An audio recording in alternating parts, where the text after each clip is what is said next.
Hey, everybody, and welcome to Behind the Score podcast in sports page for you fans, and also a delight for me as a sports fan to be able to do this and bring you this information and my predictions on what's happening.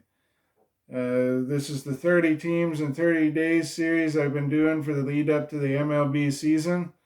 And today we are at the halfway point. We are finishing out the NL Central Division with the Pittsburgh Pirates. Um, so let's get started. Roster positions. At catcher, we have Jacob Stallings and backup of Michael Perez there. At first, we have Colin Moran. Second would be Adam Frazier. Third would be Brian Hayes. Shortstop would be Kevin Newman. Left field, Brian Reynolds. Center field would be Anthony Alford, finally getting his start in center field. I think he is a guy that's waited long enough. We know him from the Blue Jays organization. Went to Pittsburgh, so it'd be nice to see him finally get his chance there. And right field would be Gregory Polanco. At the utility, we have Cole Tucker, Jared Olivia, Eric Gonzalez, and Phillip Evans. Pitchers for this team, Keller, Kuehl, Brault, Anderson, and Brubaker. A lot of these names you may not recognize. This is a rebuilding team as they stripped down most of their pitching rotation from last season. We got one going to San Diego and one to the Yankees. So we'll jump in and look at the possible 2021 lineup. We have Moran leading off, Hayes behind him, Polanco in third. We got Newman in the cleanup spot. Frazier will be batting behind him. Stallings, the catcher, another catcher that's moved up into sixth based on averages there. Anthony Alford will be batting seventh. And Reynolds will be in eighth. And of course, the NL don't have the DH this season, or at least not at this point. We'll see what happens with the pitching over the season. If something changes there, sorry about that. But right now, it looks as though they will not have the DH spot there. Pitching rotation. I like the pitchers I just named in that order: Keller, Kuehl, Brault, Anderson, and Brubaker. I did not put a sixth in for this rotation. I'm assuming there'll be lots of guys that get put in and out of the pitching rotation as the season goes along. Like I said, this is a rebuilding team, young team, so I definitely see the potential for them to be wanting to look at some of the newer, younger guys. So they definitely have a slot to get that done. Other storylines from around this team. Tough top lineup if they hit for career averages. A lot of these guys don't look familiar when it comes to their names, but this for career numbers in their seasons, this is going to be a tough top of the lineup. They get on base. So this is be an interesting team. It could be a dark horse for stealing wins from other teams, key wins, especially late in the season. So even though they got hardly any chance of making the playoffs, actually be closer to none.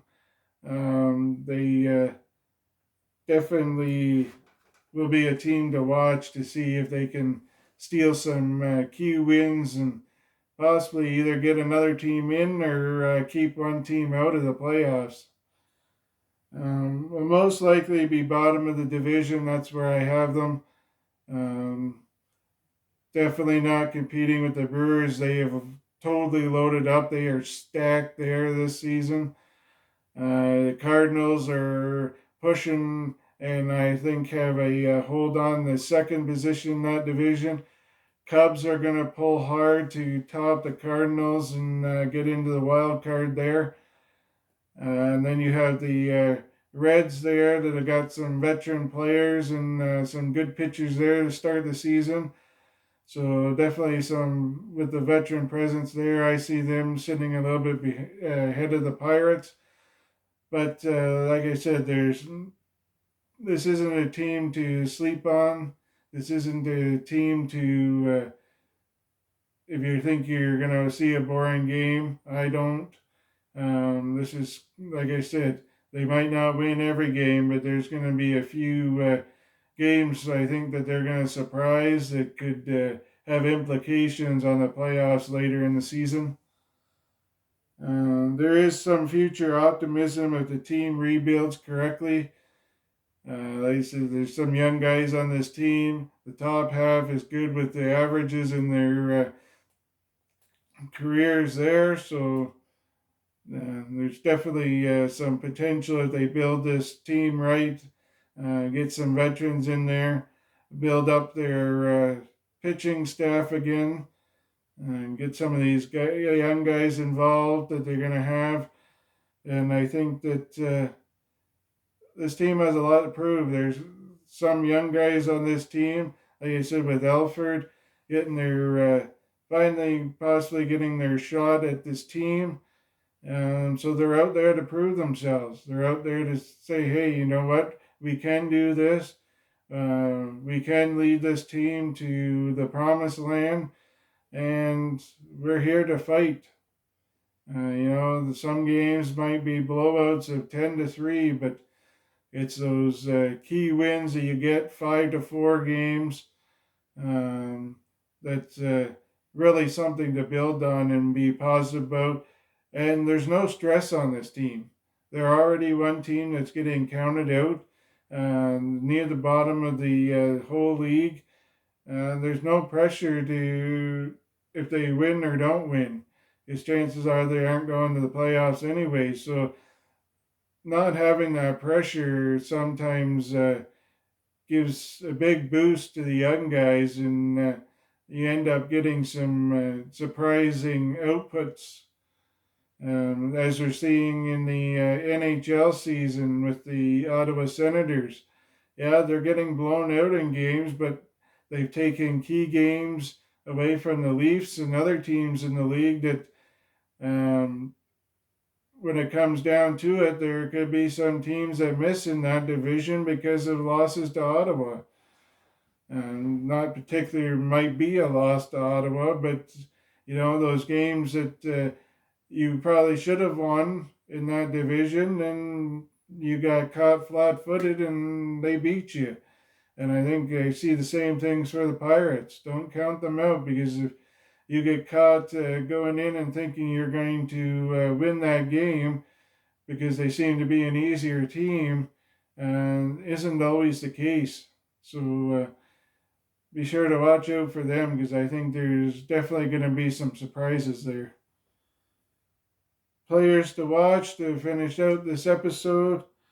Nick Gonzalez, second base, number 1 in the division. Key Brian Hayes, third baseman, number 2. Heavy Key Brian Hayes is starting as well.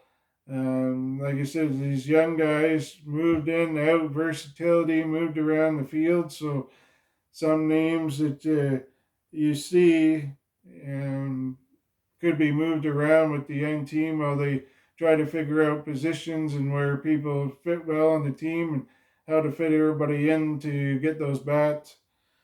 Neil Cruz, shortstop, third in the organization. Next to be Quinn Priester, right-handed pitcher, number 4.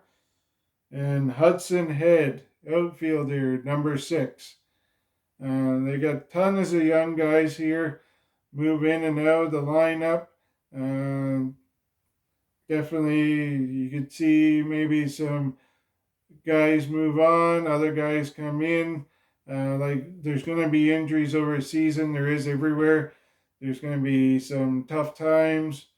You get into some droughts and whatever, so a chance to throw another young guy in there to see what he has. So this is a team where you're going to see a lot of faces over the season as they begin to build to having the roster that they want that's going to compete in the not so distant future. So thanks again. Like I said, we're halfway through. We're going to make it. It's been a great ride so far for the first half. Getting really excited leading up to this season.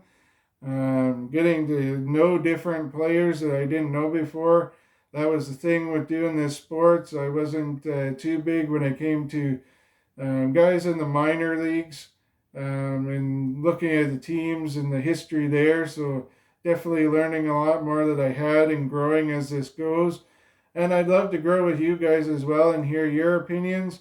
So be sure to like, share, comment, and let's build a great community here of sports fans.